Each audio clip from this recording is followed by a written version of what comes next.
Hindi agad-agad maaalis ang system loss sa mga bill ng kuryente sa kabila ng nais ni Pangulong Ferdinand Marcos Jr. na tanggalin na ito sa pasani ng mga consumer. Ayon sa DOE, kailangan itong masusing pag-aralan dahil sa pangamba na hindi nito kayang saluhin lahat ng mga nasa distribution utility gaya ng Meralco.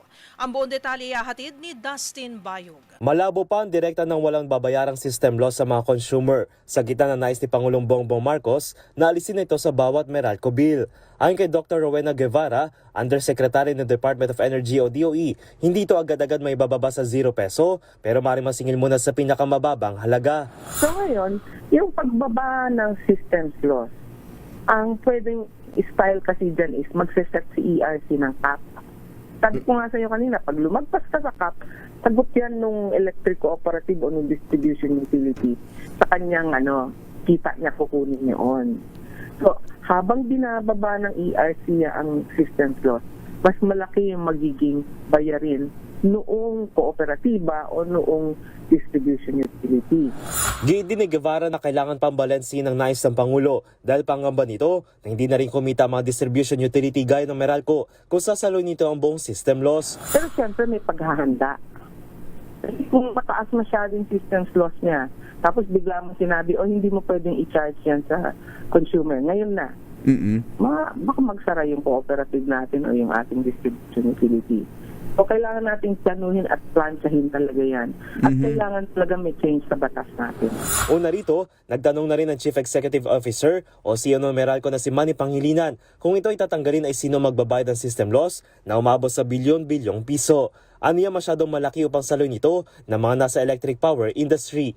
Ang system loss ang tawag sa mga nawawalang kuryente na dumadaloy sa mga kabayan ng mga building at maging ang mga nawawalang kuryente dulot ng mga illegal na jumper o illegal connection.